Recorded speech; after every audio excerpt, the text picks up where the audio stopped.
Super Saravana stores.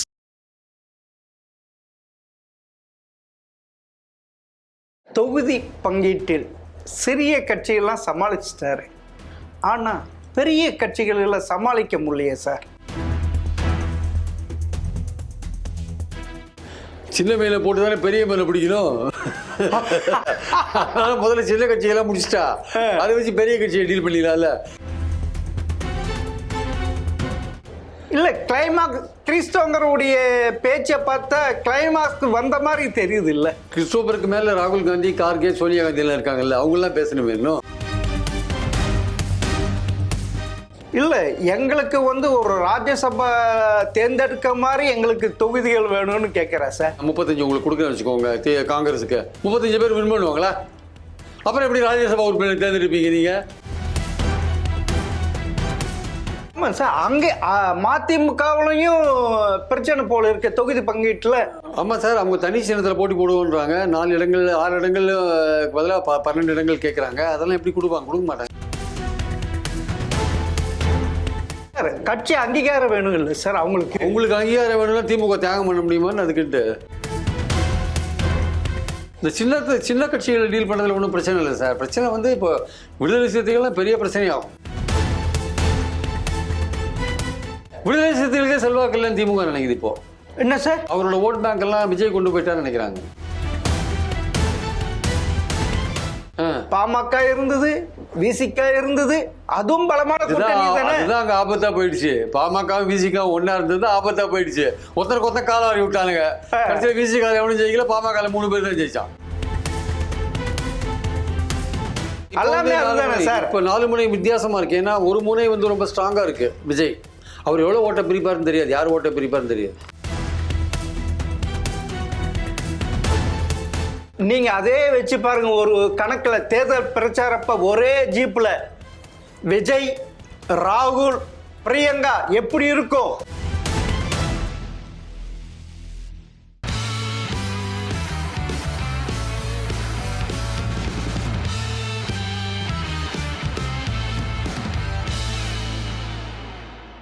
GeM TV நேயர்களுக்கு வணக்கம். மூத்த பத்திரிகையாளர் பிரியன் அவர்கள் சந்திப்பார். சார் வணக்கம் சார். வணக்கம் சார்.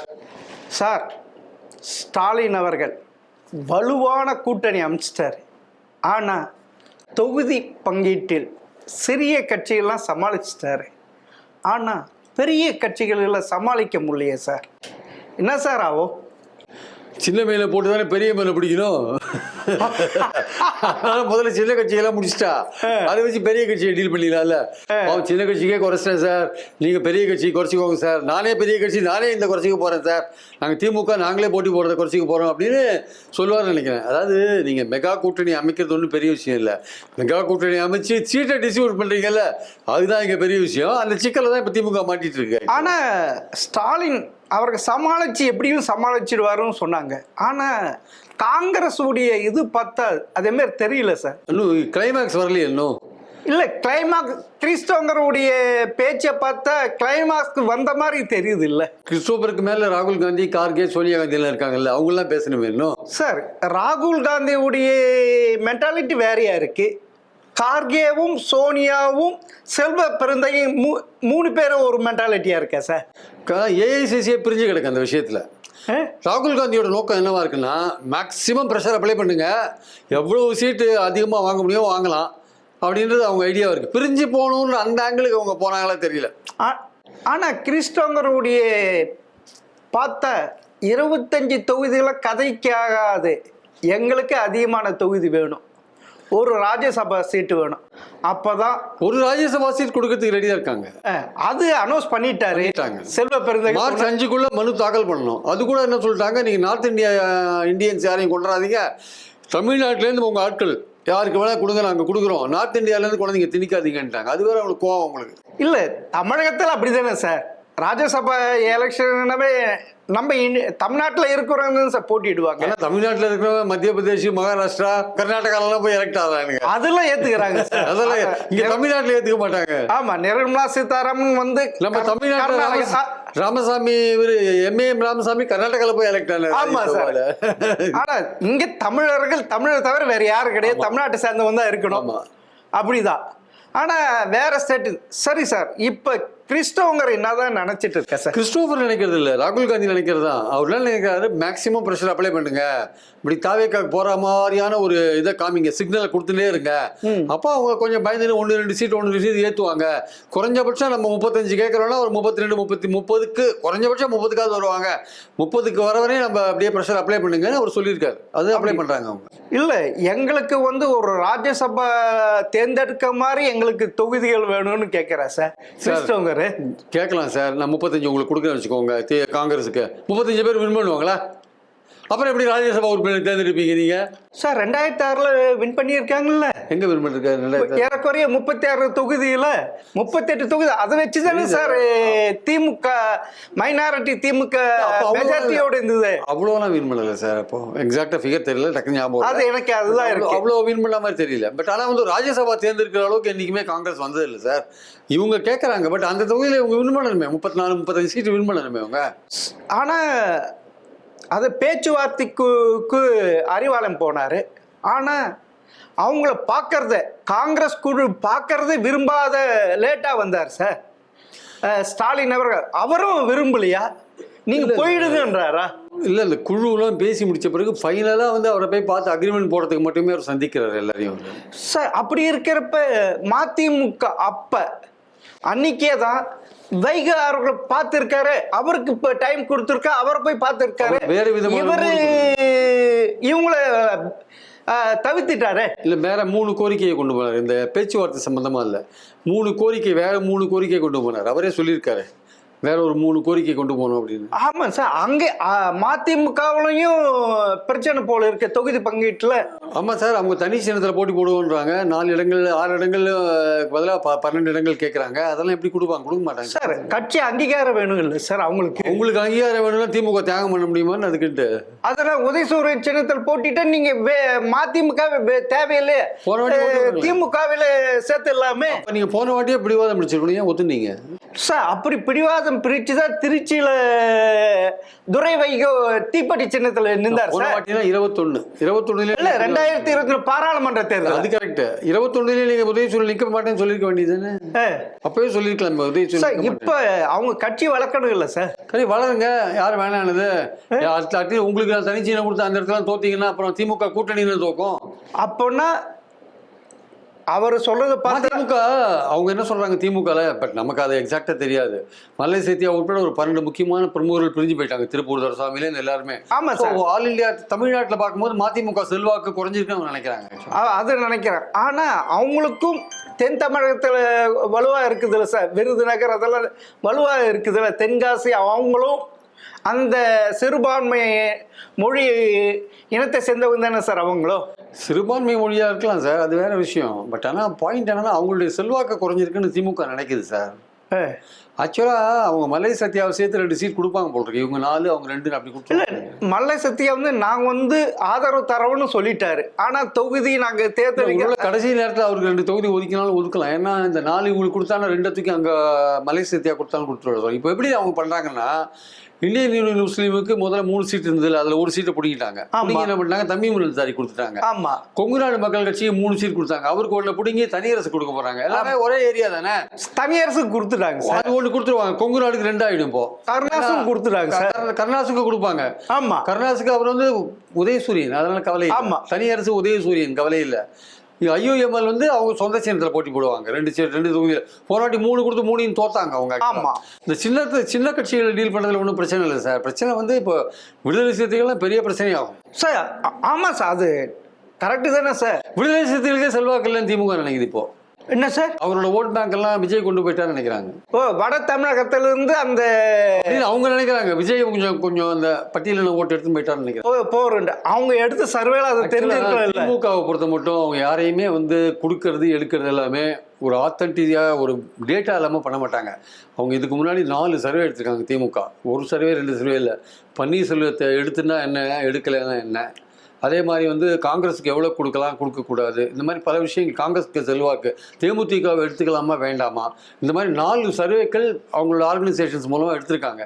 எடுத்த பிறகு தான் அவங்க பன்னீரை சேர்த்துட்ருக்காங்க, தேமுதிகவெல்லாம் சேர்த்துட்ருக்காங்க. அவங்க ஒரு டேட்டாவோட தான் எல்லாம் பண்ணுறாங்க. அப்போனா திமுக வருகின்ற 2026 சட்டமன்ற தேர்தலில் வெற்றி ஒரு இழுபறியா இருக்கு, அதனால இவங்கெல்லாம் சேர்த்துக்கிறாங்களா? இழுபறியா இருக்கிறதுல அதுவும் ஒரு காரணமா இருக்கலாம்ல. எதிர்கூட்டணி பலமாயிடக்கூடாது, அது வீக்கா இருக்கணும் சார். எதிர்கூட்டணி பலமா இருக்கக்கூடாது சார். பலமா இல்லையா? அங்க 4 பேர் தானே இருக்காங்க சார். 2011 என்ன சார் ஆச்சு? பலமான கூட்டணி தானே சார் இருந்தது. ஏன் இவங்க பலமான கூட்டணி ஆச்சு? அதிமுக தேமுதிக இல்ல. ஆமா சார், 2 கம்யூனிஸ்ட் சிபிஐ எல்லாமே அங்க இருந்தாங்களே. ஆமா, அங்கே பாருங்களேன். பாமக இருந்தது, விசிக இருந்தது, அதுவும் பலமான கூட்டணி தானே. அதுதான் அங்க ஆபத்தா போயிடுச்சு. பாமக விசிக ஒன்னா இருந்தது, ஆபத்தா போயிடுச்சு. ஒருத்தருக்கு காலாரி விட்டானுங்க. கடைசியில விசிக எவனும் ஜெயிக்கல, பாமக 3 பேர் தான் ஜெயிச்சான். சரி, அது தப்பான கூட்டணி, தவளையும் பாம்பும் அது. சார் 2001 தேர்தல்ல இருக்கிற ஜாதி கட்சிகளா சேர்த்துக்கிட்டாரு, ஆனா தோத்து போயிட்டாருல்ல. அப்படியே அதே மாதிரி இதுவும் எடுத்துக்கலாம்ல. அப்போ இதுவும் ஒரு ஜாதி கட்சி மாதிரி தானே போகுது. அப்போ வந்து ஜெயலலிதா மெகா கூட்டணி அமைச்சு 167 இடங்களை தான் சார் போட்டி போட்டாங்க. திமுக 165 இடங்கள்ல போட்டி போட்டுது. அவ்வளவுதான் வித்தியாசம், வேற ஒண்ணும் இல்ல. அவங்களுக்கு நல்ல கூட்டணி, எல்லாரையும் சேர்த்தாங்க. பாமக, காங்கிரஸ், தமாக எல்லாரையும் சேர்த்து நல்ல கூட்டணி அமைச்சாங்க. ஆனா அவங்க மேல திமுக வந்து ஜாதி கூட்டணி அமைச்சாங்க. ஆமா சார். ஆனா அவங்க மேல ஒரு இது இருந்தது, ஊழல் குற்றச்சாட்டு இருந்தது. அதெல்லாம் மீறி தான் வின் பண்ணாங்க சார். தமிழ்நாட்டில் வந்து இந்த ஊழல்கள் எல்லாம் ஒன்றும் பெரிய விஷயம் கிடையாது. நேற்று பிரைம் மினிஸ்டர் அவ்வளோ தூரம் பேசலாரு. அதெல்லாம் இங்கே ஓட்டு போடும்போது அதெல்லாம் பார்க்க மாட்டான். இல்லாட்டி ஜெயலலிதா வின் பண்ணிருப்பாங்களா? பிரச்சனை அது இல்லை. எலெக்ஷன் போது நீங்கள் எப்படி வேலை செய்கிறீங்க, உங்கள் ஆதரவு ஓட்டுக்களை எப்படி ஓட்டாக மாற்றுறீங்க, ஆட்களை எப்படி ஓட்டாக மாற்றுறீங்க, எப்படி கீழே நீங்கள் வேலை செய்கிறீங்க. எலெக்ஷனுக்கு முன்னாடி 2 நாளில் நீங்கள் என்ன வேலை செய்கிறீங்களோ அதுதான் சார் வெற்றியை தீர்மானிக்கும். ஓ, எலெக்ஷனுக்கு வாக்குப்பதிவுக்கு 15 நாட்கள் முன்ன என்ன இது இருக்கு அதுதான் இப்பெல்லாம் எடுக்கிறது. 2 நாட்கள் தான். சில பேர் 15 நாட்கள் அந்த பிரச்சாரம். 2 நாட்கள் தான் சார். அந்த 2 நாட்கள்ல உங்க மிஷினரி கீழே என்ன வேலை செய்யுது?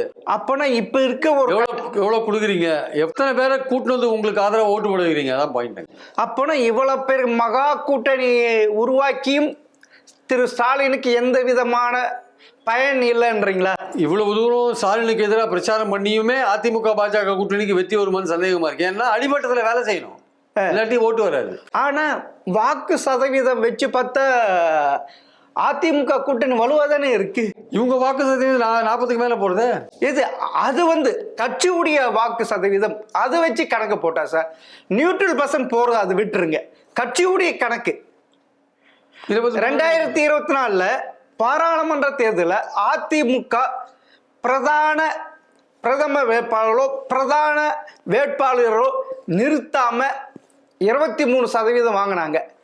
அதே திமுக 26% வாங்கினாங்க. கட்சியெல்லாம் பிரிஞ்சு போயிருந்ததுனால அது வாங்க. இது எப்படி இருக்கு? இல்லை சார், நம்ம வந்து இப்போ அதை சொன்னா என்ன சொல்றாங்க, நீங்க வலுவான கூட்டணி இல்லை, உங்களுக்கு கூட்டணி ரொம்ப இதாக இருக்கு, திமுக கூட்டணி பலமா இருக்கு அப்படின்னா சட்டமன்ற தேர்தல் வேற பார்லிமெண்ட் தேர்தல் வேறன்னு அதிமுக தான் சொல்றாங்க. பார்லிமெண்ட் தேர்தல் வேற, சட்டமன்ற தேர்தல். ஆமா சார். இப்போ பார்லிமெண்ட் தேர்தல் விஷயத்தை நம்ம எப்படி கணக்கில் எடுத்துக்கிறது சார்? 2019 பாராளுமன்ற தேர்தலில் 33% வாங்கினா, அதே 2021 சட்டமன்ற தேர்தலில் 40% எடுத்தாங்க சார். யாரு? அதிமுக சார். 40% எங்க சார் எடுத்தாங்க? 40% சார். சார் நீங்க ஆமா சார், ஏறக்குறைய 3% சார் கம்மி. இல்ல 2.5 லட்சம் ஓட்டு தான் சார் கம்மி. 2 கட்சிக்கு. ஆமா, அந்த கணக்கு போடுங்க சார். நீங்க அந்த கணக்கு கொடுங்க. ஒவ்வொரு தொகுதியிலையும் வந்து 1000, 2000, 5000, 10,000 ஓட்டுல தோக்கிறது இருக்குல்ல, அது எல்லா தேர்தலையும் நடக்கும் சார். இப்ப 4 முனை தேர்தலில் நிறையவே நடக்கும் சார். இல்ல, அப்பயும் 4 முனை எப்பயுமே நம்ம தமிழ்நாடு சட்டமன்ற தேர்தல் எப்படியும் மும்முனை இதான். இதோட்டி 4 விஜய். ஆமா, என்ன வித்தியாசம்? விஜயகாந்த் வந்தாரு, 2021 கமலஹாசன் வந்தாரு, எல்லாமே அதுதானே சார். இப்ப 4 முனை வித்தியாசமா இருக்கு. ஏன்னா ஒரு முனை வந்து ரொம்ப ஸ்ட்ராங்கா இருக்கு விஜய். அவர் எவ்வளவு ஓட்ட பிரிப்பாருன்னு தெரியாது, யார் ஓட்ட பிரிப்பாருன்னு தெரியாது சார். இப்ப விசிகாவும் தனக்கு டிமாண்ட் பண்ண வச்சு, இது நாங்க அங்கீகரிக்கப்பட்ட கட்சி, எங்களுக்கு 12 தொகுதி வேணும், ஒரு ராஜ்யசபா உறுப்பினர் வேணும்னு கேட்கறாங்களே சார். கேட்பாங்க சார், கேட்கறது அவங்க உரிமை சார். கொடுக்கறது திமுக பொறுத்து இருக்கு. கேட்கறது அவங்க உரிமை. அப்பனா அவங்க கேட்கறது உரிமை இருக்கு, அவங்களுக்கான தகுதி இருக்குல்ல. அது தகுதி இருக்கான்னு தெரியாது. தகுதி இருக்கான்னு தெரியாது. தேமுதிகவை கம்பேர் பண்றப்ப தகுதி இருக்கான்னு தெரியாது. கேட்கறது அவங்க உரிமை. தகுதி இல்ல இல்ல வாக்கு சதவீத வச்சு பார்த்தா என்ன வாக்கு சதவீதம் சார்? வாக்கு சதவீதம் எல்லாம் வந்து ஒரு பிரச்சனை கிடையாது. இல்ல இது ஏறக்குறைய 1.5% இருக்கு சார். போன வாட்டி 6 தொகுதி கொடுத்தாங்க, ஒரு பார்லிமெண்ட் 2 பார்லிமெண்ட் கொடுத்தாங்க, 2 பார்லிமெண்ட் வின் பண்ணாங்க. அது யாரு? திமுக கூட்டணியில் இருக்கிறதால வின் பண்ணாங்க. ஆமா சார். அப்ப இந்த வாட்டி வந்து தேமுதிகவுக்கு 2 பார்லிமெண்ட்டுக்கு பதிலா ஒரு ராஜ்யசபா ஒரு 6 தொகுதின்றாங்க சார். இல்ல தேமுதிகவுக்கு எவ்வளவு கொடுக்க போறாங்கன்னு தெரியாது. 6+1ன்றாங்க, 8+1ன்றாங்க, 12+1ன்றாங்க. இருக்கு. அது என்ன காரணம்னா தேமுதிகவுக்கு எவ்வளவு கொடுக்க போறாங்கன்னு இந்த கட்சிகள்லாம் அப்படியே கீழா பார்த்துட்டே இருக்காங்க. அவங்களுக்கு மேல ஒரு சீட் வாங்கணும்னு நினைக்கிறாங்க சார். ஆனா எல்லாமே தொகுதி பங்கீடு எல்லாம் இறுதி செஞ்ச பிறகுதானே சார் கூட்டணிக்கு வந்திருக்காங்க. அவங்க ஒன்னும் வாங்கணும் கூப்பிடலையே சார். நமக்கு தெரியலையே அவங்க என்ன ஃபிக்ஸ் பண்ணிருக்காங்க, நமக்கு தெரியலையே. தெரிஞ்சா நம்ம பேசலாம். கூட்டணி கட்சிகளுக்கு தெரியாது தேமுதிக என்ன ஃபிக்ஸ் பண்ணிருக்காங்கன்ட்டு சார். முன்னங்கிட்ட அவங்க 0.5% தானே சார். 2021 சட்டமன்ற தேர்தல் 60 தொகுதிகள் போட்டு அப்படி இல்ல. தேமுதிக ஒரு அட்வான்டேஜ் என்ன தெரியுமா? தமிழ்நாடு முழுக்க பரவலா இருக்காங்க. விடுதலை சிறுத்தைகள் பாமக மாதிரி ஒரு குறிப்பிட்ட ஏரியால இல்ல சார். அதுக்கும் சில இதுதானே சொல்றாங்க. கடலூர், கிருஷ்ணகிரி பரவலா இருக்காங்க. திருப்பூர் பரவலா 500 ஓட்ல நகர், 500 சிவகாசி அப்படிதானே சார் சொல்றாங்க. 500 ஓட்ல இருந்து 15,000 ஓட்டு வரையும் அவங்களுக்கு பல இடங்களில் செல்வாக்கு இருக்கு. அதான் சார் குறிப்பிட்ட ஏரியா தானே சார். அதுவும் ஏரியா சில ஏரியால 500 இருக்கும், சில ஏரியா 1000 இருக்கும், சில ஏரியால 12,000 இருக்கும், 15,000 இருக்கும். ஆனா பாமகவும் சரி விசிகாவும் அப்படியே வட தமிழகத்தில் அப்படியே ஆள்றாங்க சார் தேமுதிக விட. ஏன் போன சட்டமன்ற எலெக்ஷன்ஸ்ல 16 இடத்துல நின்று ஒரு இடத்துல தான் தோற்றா ஜெயிச்சாங்க பாமக? அவ்வளவு செல்வாக்கு இருக்கு, ஏன் ஜெயிச்சாங்க ஒரு இடத்துல? சட்டமன்ற தேர்தலில் 77 கான்ஸ்டியூன்சியில் 16 இடத்துல பாமக நின்றுது, ஒரு இடத்துல தான் மயிலத்தில் மட்டும் தான் ஜெயிச்சிங்க. அப்போ உங்க செல்வாக்கு எங்க போச்சு? ஆனா அதே பர்சன்டேஜ் வச்சிருக்காங்கல்ல, 4 to 5% அப்படியே வச்சிருக்கீங்க. சீட் என்ன? ஒரு சீட் தான். அந்த சீட்டை கன்வெர்ட் ஆகல. மற்ற 4 சீட் எங்க? சேலத்திரி தர்மபுரி தான் எடுத்தீங்க. இங்க மயிலத்துல விழுப்புரம் கடலூர் உங்க ஏரியா ஆச்சு, ஏன் ஒரு சீட் வாங்கினீங்க? அதே பாமக அதிமுக இருக்கிறதுல சேலத்துல 10 தொகுதி வின் பண்ணுகிறது, கிருஷ்ணகிரி அங்கதான் தர்மபுரி எல்லாம் பெருசா பலன் கொடுத்து இருக்குல்ல சார். அங்கதான் பலன் கொடுத்தது. உங்களோட சென்டர் ஏரியால ஏன் பலன் கொடுக்கல? மத்திய தமிழகத்துல ஏன் பலன் கொடுக்கல? அதே இப்ப வந்து அதிமுக ஓட்டு டிரான்ஸ்பர் ஆகல, பாமகவுக்கு அதான் ப்ராப்ளம். சரி சார். இப்ப வந்து மக்கள் நீதி மையம் கமலஹாசன் கட்சி வந்து எங்களுக்கும் 10 தொகுதி வேணும்னு கேட்கறாங்களா சார்? நான் சொல்றேன் கேளுங்க. திமுக தலைமையில் இருக்கிற கூட்டணி ஆகட்டும், இல்லை அதிமுக தலைமையில் இருக்கிற கூட்டணி ஆகட்டும், அந்த கட்சிகள்லாம் நிறைய டிமாண்ட் பண்ண தான் செய்வாங்க. அதை எப்படி சமாளிக்கிறது அப்படின்றது வந்து அந்த கட்சிகளுடைய தலைமை எடுக்கிற முடிவு. அதை ஒத்துக்கிறதா வேண்டாமான்றது கூட்டணி கட்சிகளோட முடிவு. அதை ஒத்துக்கிட்டா என்ன விளைவுகள் வருவோன்றதை நம்ம பார்க்க வேண்டியது நம்ம அப்புறம் பார்ப்போம். காங்கிரஸ் போச்சா என்ன நடக்கும் நம்ம பார்ப்போம். அங்கே அதிமுகலேருந்து பாஜக போச்சா, இல்லை டிடிவி போனாரா, இல்லை வேற யாராவது போயிட்டாங்களா, பிரச்சனை வந்ததுனால அதை நம்ம பார்ப்போம். நம்ம இப்போ இருக்கிற சூழலில் பேச்சுவார்த்தை நடந்துட்டு இருக்கு. அவங்க போறாங்களா இல்லையான்றதை மெதுவாக பார்த்துக்கலாம். போறா நம்ம பேசிக்கலாம். சார் அந்த பேச்சுவார்த்தை தொகுதி பங்கீடு பேச்சுவார்த்தைக்கு மக்கள் நீதி மையம் கமலஹாசன் கட்சி போடலையே சார். அது ஏன் போகலன்னு நமக்கு தெரியாது. போகாட்டி பரவாயில்ல. இப்போ போகலைன்னா இறுதியா அந்த கூட்டணி ஒரு வடிவம் பெறும் இல்லையா? இறுதியா திமுக கூட்டணி ஒரு வடிவம் பெருமா பெறாதா? அந்த சமயத்தில் யார் இருக்காங்க யார் இல்லைன்றதை பார்த்து அதோடைய வெற்றியை பற்றி நம்ம பேசுவோம். இல்லை அவங்க வைக்கிற கமலஹாசன் கட்சி வைக்கிற டிமாண்டு திமுக குழுவால் ஏற்றுக்கொள்ள முடியலையா? ஏற்றுக்கொள்ள மாட்டாங்க. ஆமா சார். பெரிய செல்வாக்கு இல்லை, ஏத்துக்காம ஒரு ராஜ்யசபா கொடுத்துருக்காங்கல்ல. ஆமா சார். அது ஆனா 2024 பாராளுமன்ற தொகுதி எங்கேயும் போட்டியிடல. அவங்க சட்டமன்ற அது விட்டு கொடுத்தது உங்களுக்கு சட்டமன்ற அதிகமான தொகுதிகள் கொடுத்து அந்த இதுதானே சார் பாக்குறாங்க. கமலஹாசனுக்கு சொல்லப்பட்டது என்னன்னா, உங்களுக்கு 2026 பார்லிமெண்ட்ல 2 சீட் தரும், அவ்வளவுதான். 2 சீட்டு தான். 2 தான். ஆனா அவங்க வந்து எங்களுடைய சொந்த சின்னத்தில் டார்ச் லைட்டு தான் நிப்போம், எங்கள் சின்னத்தில் தான் சொல்றாங்க சார். அது வேணா கன்சிடர் பண்ணுவாங்க. அந்த டார்ச் லைட் வேணா சின்னத்தில் நிக்கலாமே தவிர அவங்க அதிக மனுஷன் 2க்கு மேல கொடுக்க மாட்டாங்க. இப்ப வந்து 2 கம்யூனிஸ்டுகளும் உங்க தொகுதியை குறைச்சிக்கோன்றான் சொல்றாங்க சார். 4 இதுதான்ட்டு உன்னங்கட்ட எப்பயுமே அதிகமான தொகுதியில் நின்றுது சார் கம்யூனிஸ்ட். உங்களுக்கே நல்லா தெரியும். 2021 தான் ரொம்ப கம்மி. அது எப்படி சார்? அது உண்மைதான் சார். கம்யூனிஸ்ட் இதுக்கு முன்னாடிலாம் நிறைய தொகுதியெல்லாம் போட்டிருக்காங்க. இன்ஃபேக்ட் பார்த்தீங்கன்னா 13, 14 தொகுதியெல்லாம் கூட போட்டிருக்காங்க. பட் பாயிண்ட் என்னன்னா வந்து இப்போ வர அவங்களுடைய செல்வாக்கு ரொம்ப குறைஞ்சு போச்சு ஆக்சுவலாக. அப்போனா நீங்கள் சொல்கிறத பார்த்தீங்கன்னா காங்கிரஸ், விசிகா, 2 கம்யூனிஸ்ட், மக்கள் நீதி மையம் இதெல்லாம் முடிச்சிட்டு பிறகுதான் தேமுதிக கூப்பிட போறாங்களா? இது வரைக்கும் கூப்பிடலையே. தேமுதிக கடைசியா தான் கூப்பிடுவாங்க. ஏன்னா அதான் கேட்கிறேன், அவங்களுக்கு என்ன கொடுத்துருக்காங்கன்னு மற்றவங்களுக்கு தெரியக்கூடாது. அக்ரிமெண்ட்டை போட்டுட்டு பிறகு அவங்க கடைசியில் கூப்பிடுவாங்க. அப்படி சார் அப்ப யாரும் வெளில போக முடியாது இல்ல சார்? நீங்களே சொல்லுங்க சார். 2017 இருந்து இது வரைக்கும் ஏறக்குறைய 9 வருஷமா அந்த கூட்டணி இன்டாக்டா இருக்கிறாங்க. அவங்களுக்கு போய் துரோகம் பண்ணலாமா சார்? துரோகம் கிடையாது. திமுகவில் அவங்க வின் பண்றாங்க, அவங்களால திமுக வின் பண்ணுது சார். உன்னங்கேட்டா இப்ப கொள்கை கூட்டணி சொல்ல முடியுமா? திமுகவால ஒரு மதவாத கட்சியில்னு சொல்ல முடியுமா? ஏன்னா தேமுதிக பாஜகவோட கூட்டணி வச்சதுதான். யாரு ஓபிஎஸ் அப்படியே பாஜகவுடைய நம்பிக்கை உரிய தேமுதிக இருக்கிறப்ப தேமுதிக 2019 கூட்டணியில் இருந்தாங்க, 2014 கூட்டணியில் இருந்தாங்க. ஆமா, அதுக்கப்புறம் இல்ல 19க்கு அப்புறம் அவங்க பாஜகவோட தேமுதிக இல்ல. ஆமா, அதனால அவங்க கிட்ட இல்லைன்னா அவங்க பாஜக எதிர்ப்பை தீவிரமா எடுக்கிறது இல்லை அவங்க சார். இப்ப இந்த கூட்டணி இப்ப இருக்குல்ல, இப்ப இருக்கிற திமுக கூட்டணி ஆன்டி பிஜேபியில ஸ்ட்ராங்கா இருக்காங்க. ஆனா தேமுதிகவுக்கு அந்த ஸ்டாண்ட் கிடையாது, பன்னீர்செல்வத்துக்கு அந்த ஸ்டாண்ட் கிடையாது. ஆனா பன்னீர் திமுக சேர்ந்ததுனால அவர் திமுகவுடைய கொள்கையை கடைபிடிக்க வேண்டிய நிலையில இருக்க இல்ல. அவர் வீட்டு கேட்ல இருக்க ரெட்டையிலேயே தூக்கிட்டார்.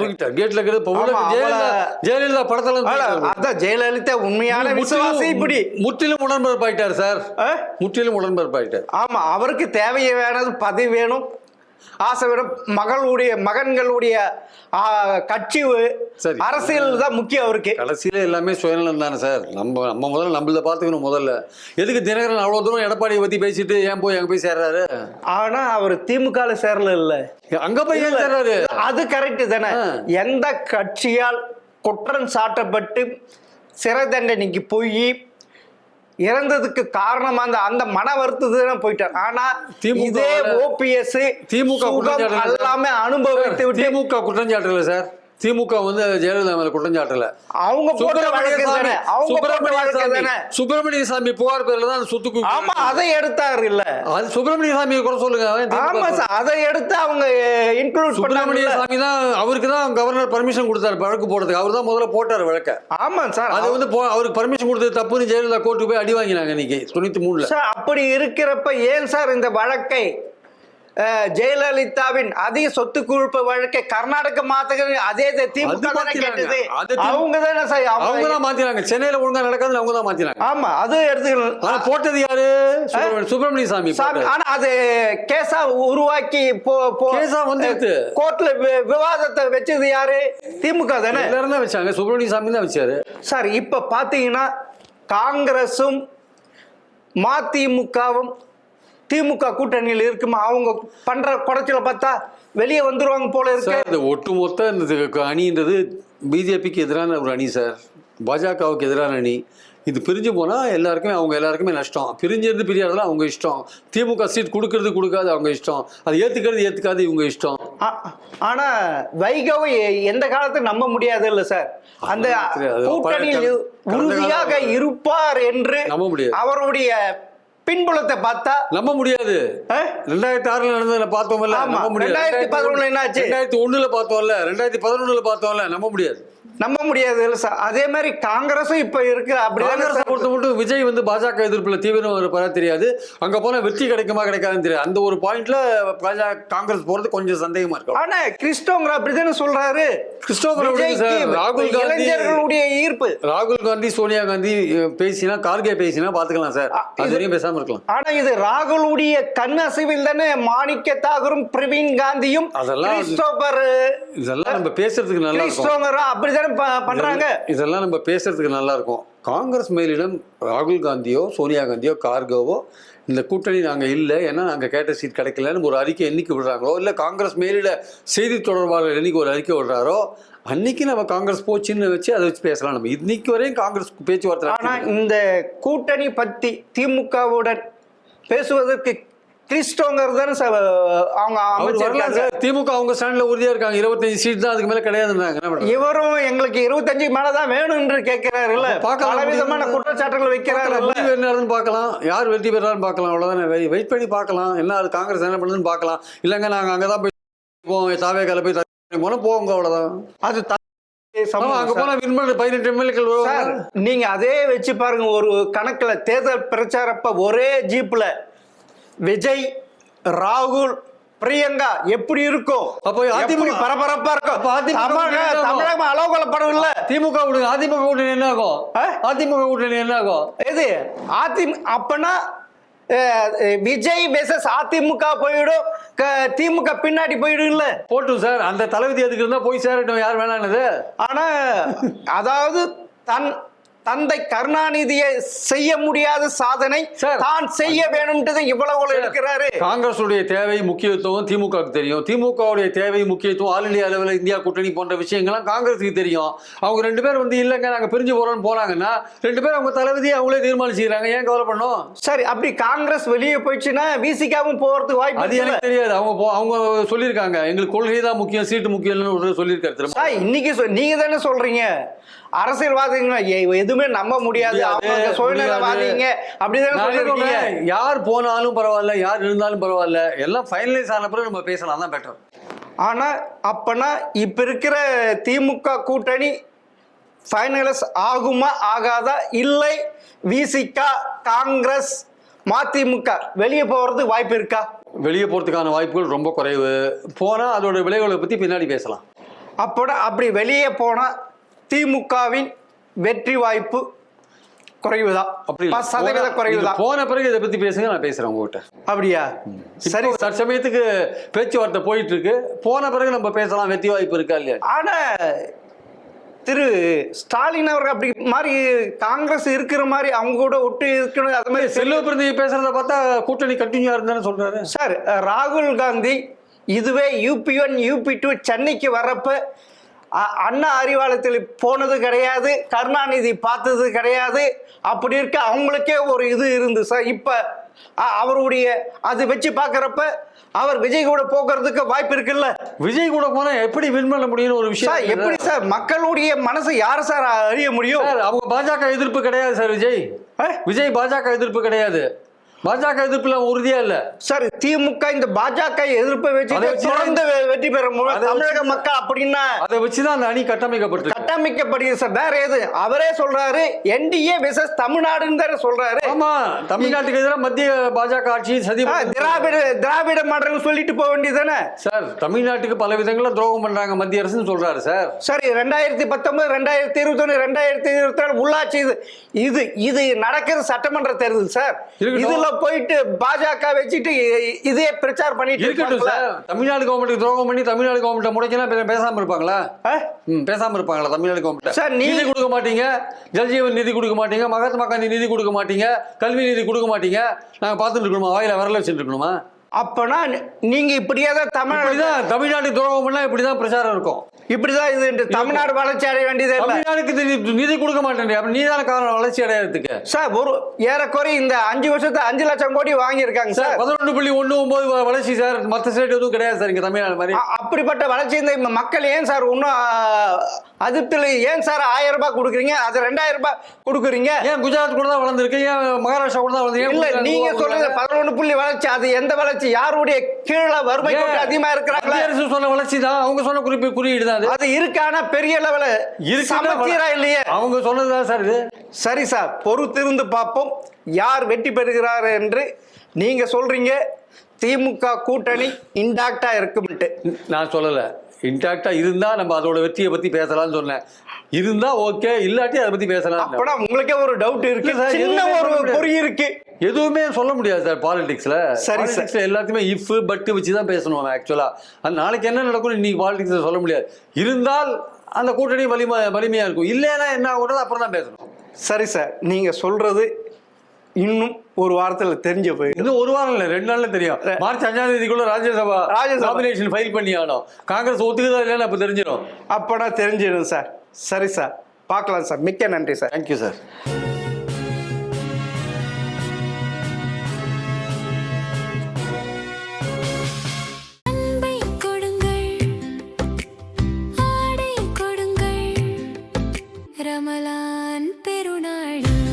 Super Sarvana Stores.